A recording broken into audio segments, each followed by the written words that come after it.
At 4:16 a.m. on July the 18th, 2025, the calm waters of the Philippine Sea exploded into chaos. From the deck of China's Luoyang 01 aircraft carrier, 12 YJ-21E hypersonic cruise missiles and 21 electronic warfare drones launched simultaneously, tearing through the air with deadly precision.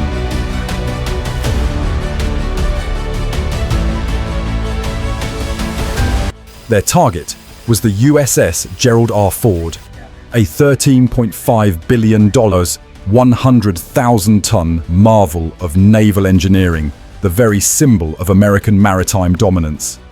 This wasn't a drill.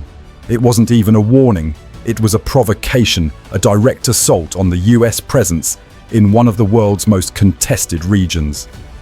Within moments, sirens shrieked aboard the Ford.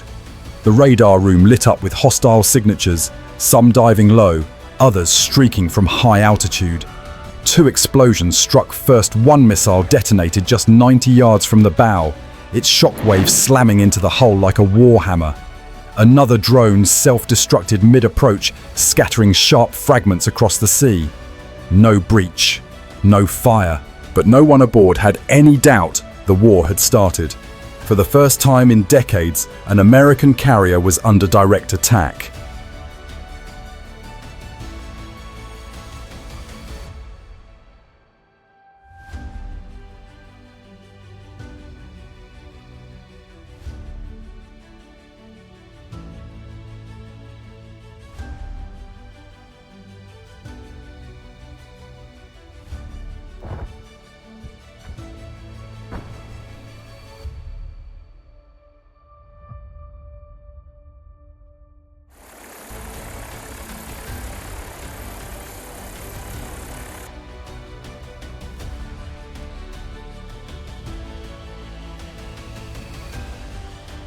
The USS Thomas Hudner, a guided missile destroyer in the Ford strike group, was first to react.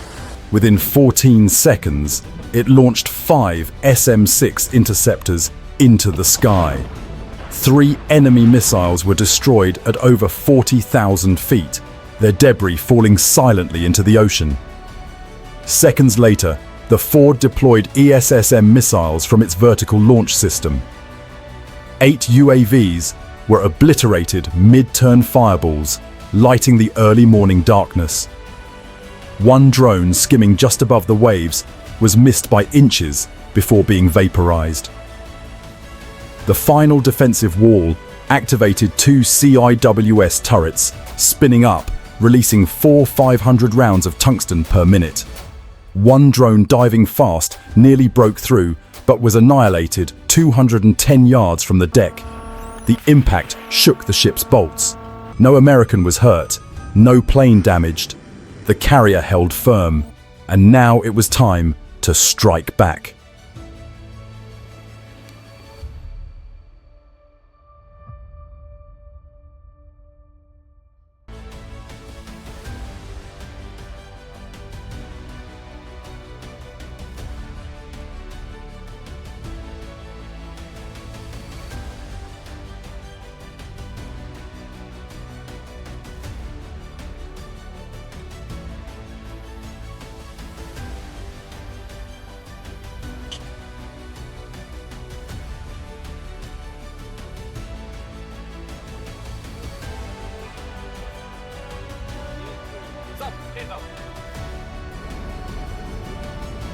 At 4:23 a.m., just 7 minutes after the first missile was detected, the USS Gerald R transitioned from defense to offense.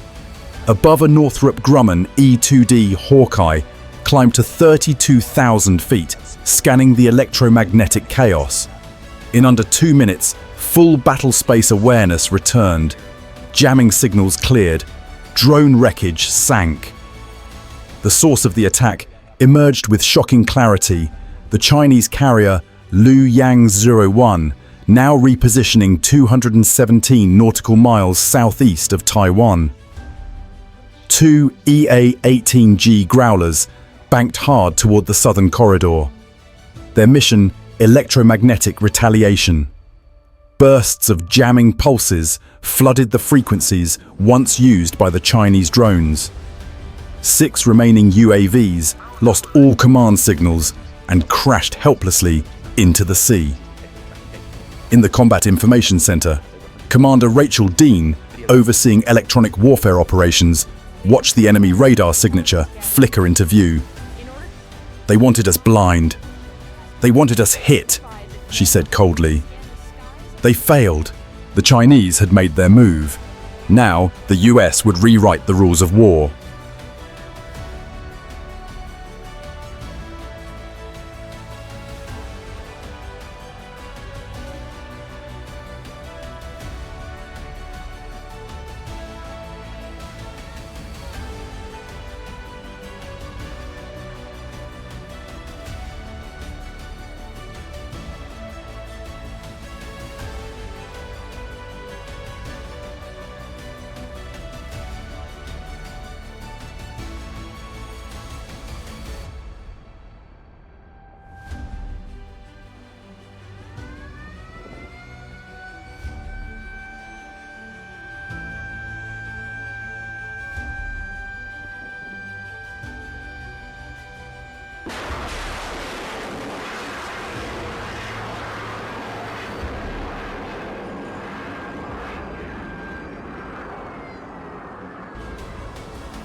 By 2:40 p.m., the ocean east of Taiwan was eerily still.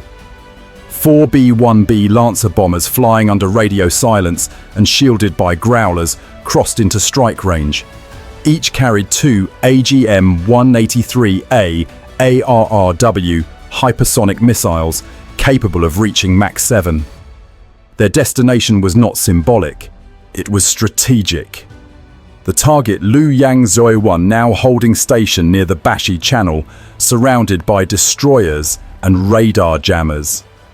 But the US had eyes. A stealth MQ-25 Stingray had already flown just 400 feet above sea level, silently triangulating the ship's position heat signature and ammunition storage layout. At exactly 2:41:32 p.m., the order came. 2 Lancers released their payloads. The first missile ignited mid-air, diving toward its target, faster than radar could track. The second followed 5 seconds later. At 2:42:17, the first ARRW missile penetrated the forward midsection of Luoyang 1, detonating beneath the armored cabling. The second struck near the munitions deck. The resulting fireballs consumed the carrier from end to end. Secondary explosions followed one of them, launching an elevator platform clean off the deck, flipping it into the sea. By 2:56 p.m., the ship was listing. By 3:01, it was half submerged. At 3:07, it vanished beneath the surface. 75,000 tons of steel erased in less than 18 minutes.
On board the Ford, no one cheered.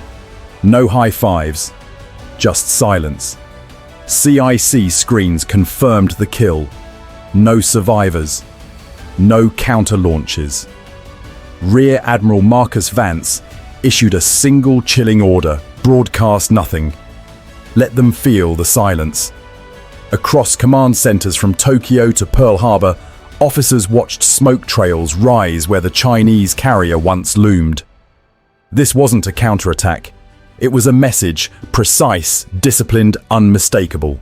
By the next morning, July 19th, the wreck of Luoyang 01 lay 19,000 feet below the waves. No distress calls, no retaliation, just a thin oil slick and silence. In Beijing, state media aired archived naval footage. Over 36,000 posts vanished from Chinese social media. The words Luoyang 01 became unsearchable. But the sea remembered. The message needed no translation. You don't strike a US carrier and walk away.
Within days, US carrier groups repositioned across the Pacific.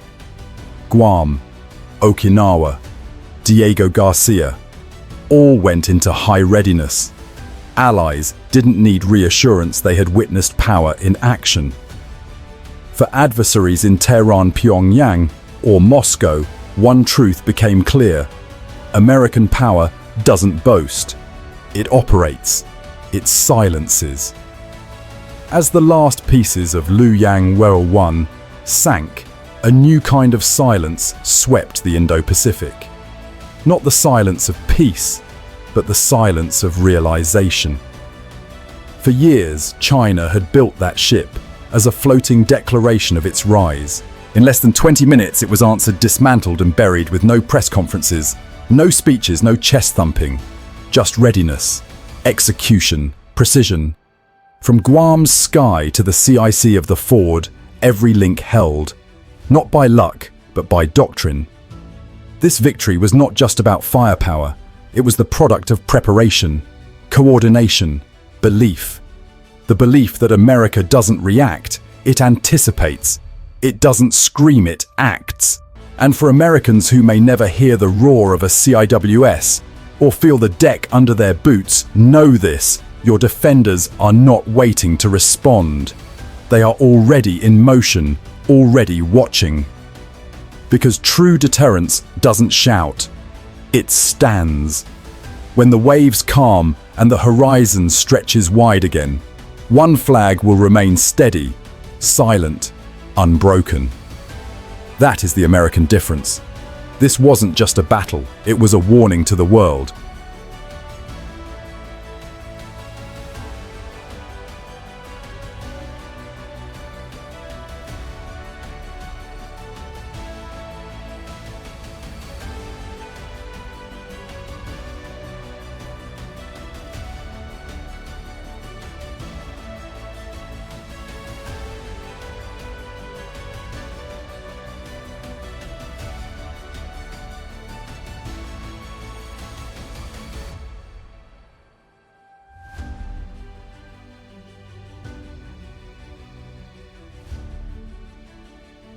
If you believe the truth shouldn't be buried under silence, subscribe, like, and share this video. Let them know you don't strike a US carrier and walk away.